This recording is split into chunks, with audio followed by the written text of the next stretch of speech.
Hey Sugar, it's me again. This is going to be chapter 4 of The Ballad of Songbirds and Snakes from a Hunger Games novel by Suzanne Collins. I hope you're enjoying it so far, and let the games begin as we read, and you might see some Disney show in the background, but it'll be all good. Brother's napping still, and then we will go downstairs and be ready to go for the day. So, love you, Sugar, with all my heart, and let's get into it. Chapter 4, Hunger Games, page 48. This is a... What page is that? 13-page chapter. We'll go to 61 there. Okay.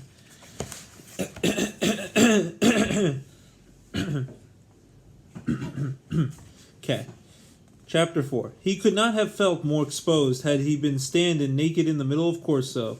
At least then he would have had the option to escape. Now he was trapped and on display, for the first time appreciating the animal's inability to hide. Children had begun to chatter excitedly and point at his school uniform, drawing the attention of the adults. Faces were filling all the available space between the bars, but the real horror was a pair of cameras positioned at either end of the visitors. Capital News, with their omnipresent coverage and their saucy slogan, "If you didn't see it here, it didn't happen." Oh, it was happening. To him now. He could feel his image going live all over the Capitol. Fortunately, shock rooted him to the spot, because the only thing worse than him standing among the district riffraff in the zoo would be him running around like a fool trying to escape. There was no easy way out. It was built for wild animals. Attempting to hide would be even more pathetic. Imagine how delicious that footage would be for Capital News. They would play it ad nauseum. Add silly music and captions. Snow's meltdown. Make it part of the weather report. Too hot for snow. They would rerun it as long as he lived. His disgrace would be complete. What option did that leave him? Only to stand his ground, looking the cameras dead in the eye until he was rescued. He straightened up to his full height, subtly shifted back his shoulders, and attempted to look bored. The audience began to call out to him. First the high-pitched children's voices, then the adults joining in, asking what he was doing, why he was in the cage. Did he need help? Someone recognized him, and his name spread like wildfire through the crowd, which was becoming deeper by the minute. It's the Snow Boy. Who's that again? You know, the ones with the roses on their roof. Who were all these people hanging around on a weekday at the zoo? Didn't they have jobs? Shouldn't the children be in school? No wonder the country was such a mess. The district tributes began to circle, taunting him. There was the pair from District 11 and the vicious little boy who had called for his death, and several new ones too. He remembered the hatred in the truck and wondered what would happen if they attacked him as a pack. Perhaps the audience would only cheer them on. Coriolanus tried not to panic, but he would feel sweat running down his sides. All the faces of the nearby tributes, of the crowd at the bars, began to blur. Their features became indistinct, leaving only dark and light patches of skin broken by the pinkish red of their open mouths. His limbs felt numb. His lungs starved for air. He was beginning to consider making a break for the chute and attempting to climb it when a voice behind him softly said, "Own it." Without turning, he knew it was the girl, his girl, and he felt immense relief that he was not entirely alone. He thought of how cleverly she had played the audience after the mayor's assault, how he had won them all with her song. She was right, of course. He had to make this moment look intentional, or it was all over. He took a deep breath and turned to where she sat, casually fixing the white rose behind her ear. She always seemed to be improving her appearance, arranging her ruffles in District 12, grooming her hair at the train station, and now adorning herself with the rose. He extended his hand to her as if she was the grandest lady in the capital. The edges of Lucy Gray's mouth curled up.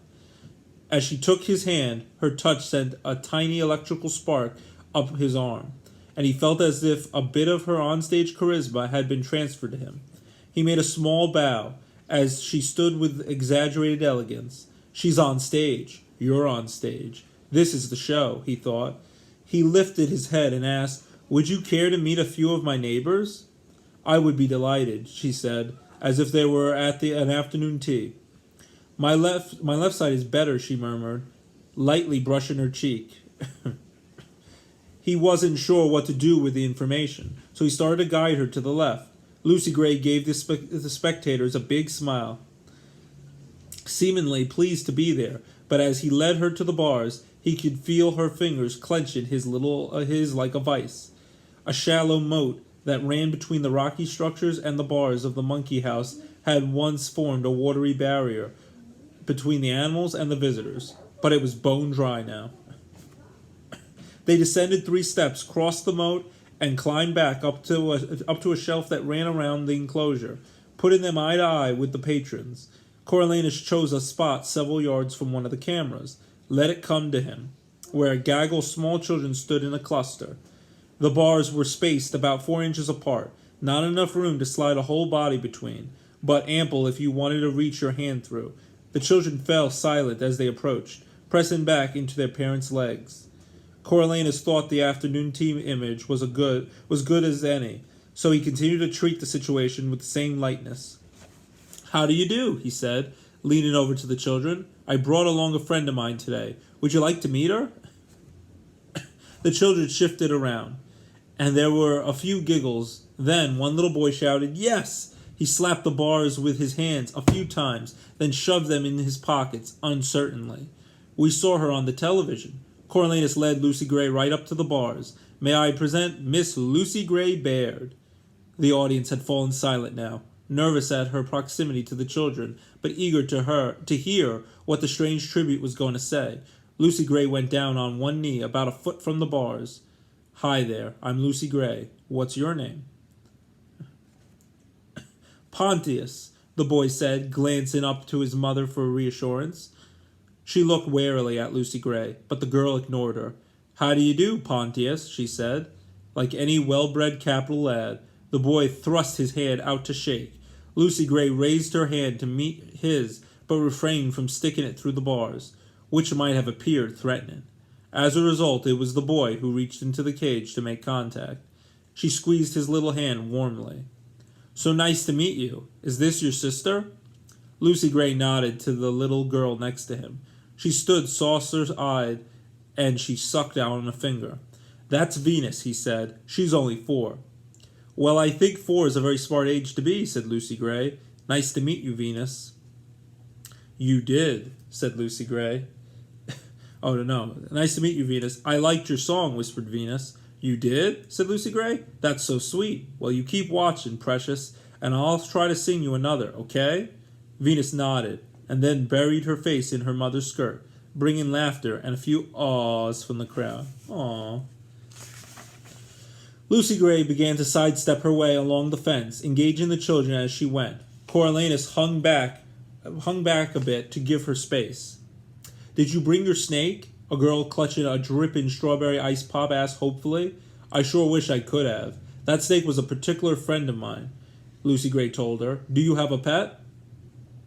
"I have a fish," said the girl. She leaned into the bars. "His name is Bub." She transferred her treat to her other hand and reached through the bars for Lucy Gray. "Can I touch your dress?" Streaks of ruby syrup ran from her fist to her elbow, but Lucy Gray just laughed and offered up a bit of her skirt. The girl ran a tentative finger over the ruffles. "It's pretty." "I like yours too." The girl's dress was faded, printed thing, nothing to remark on, but Lucy Gray said, "Polka dots always make me feel happy," and the girl beamed. Coriolanus could sense the audience beginning to warm up to his tribute. No longer bothering to keep their distance, people were easy to manipulate when it came to their children, so pleased to see them pleased. Instinctively, Lucy Gray seemed to know this, ignoring the adults as she moved along. She had almost reached one of the cameras and its accompanying reporter. She must have sensed it, but when she rose and found it directly in her face, she gave a slight start and then laughed. "Oh, hi there. Are we on television?"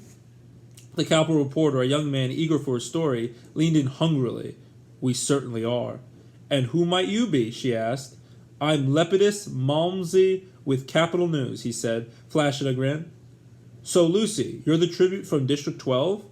It's Lucy Gray, and I'm not really from 12, she said. My people are Covey, musicians by trade. We just took a wrong turn one day, and we were obliged to stay.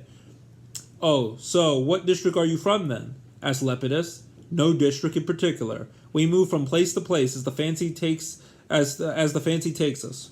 Lucy Gray caught herself. Well, we used to anyway, before the peacekeepers rounded us up a few years back.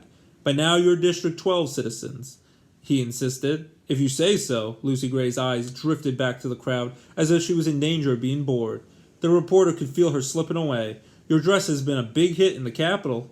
Has it? Well, the Covey love color, and me more than most. But this was my mama's, so it's extra special to me, she said. She in District 12? Lepidus asked. Just her bones, darling. Just her pearly white bones. Lucy Gray stared directly at the reporter, who seemed to have trouble forming his next question. She watched him struggle for a moment, then gestured to Coriolanus. So do you know my mentor? Says his name is Coriolanus Snow. He's a capital boy, and clearly I got the cake with the cream, 'cause nobody else's mentor even bothered to show up to welcome them. Well, he gave us all a surprise. Did your teachers tell you to be here, Coriolanus? Asked Lepidus. Coriolanus stepped toward the camera and tried for likable with a hint of ruggishness. They didn't tell me not to. Laughter rippled through the crowd.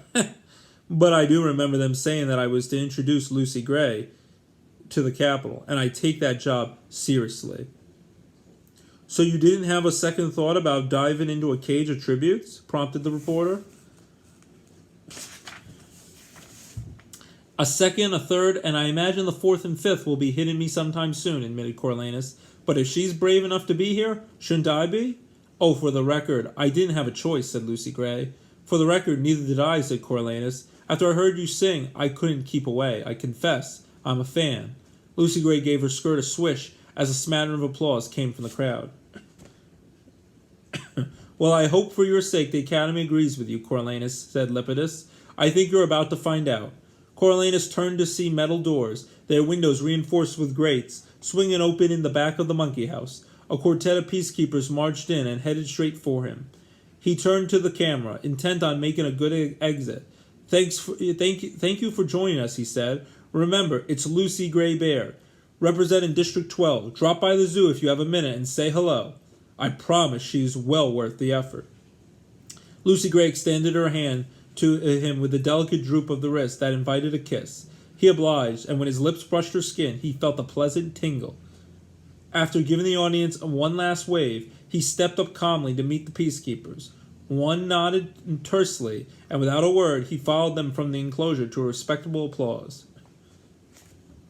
When the doors closed behind him, his breath came out in a huff, and he realized how afraid he'd been. He silently congratulated himself for maintaining grace under pressure, but the scowls of the peacekeepers suggested they did not share his opinion.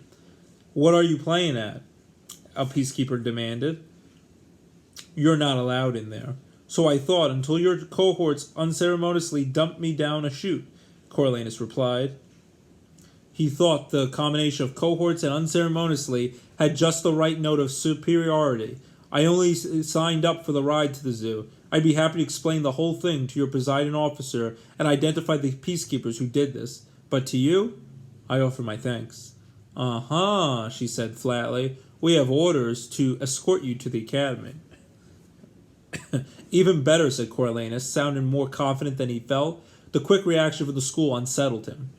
Although the television in the back seat of the peacekeeper van was broken, he was able to catch glimpses of the story along the way on the huge public screens that dotted the Capitol. Nervous energy began to bubble up as he saw images of first Lucy Gray, then himself, beaming out over the city. He could never have planned anything this audacious, but since it had happened, he might as well enjoy it.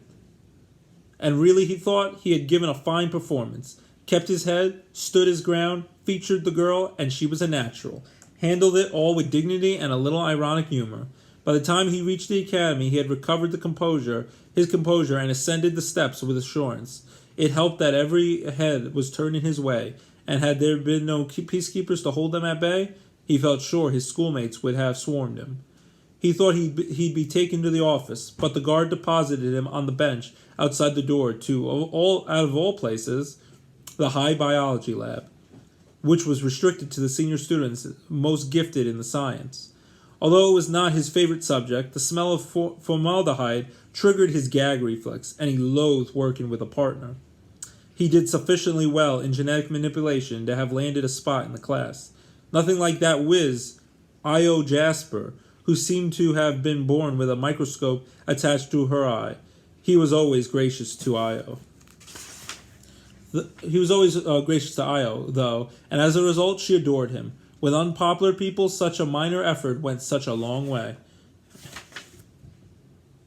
But who was he to feel superior? Across from the bench, on the bulletin board for student notices, a memo had been posted. It read, 10th Hunger Games, Mentor Assignments. District 1, Boy, Lydia Cardew. Girl, Palmera Monty. District 2, Boy, Sejanus Plinth. Girl, Flora's Friend.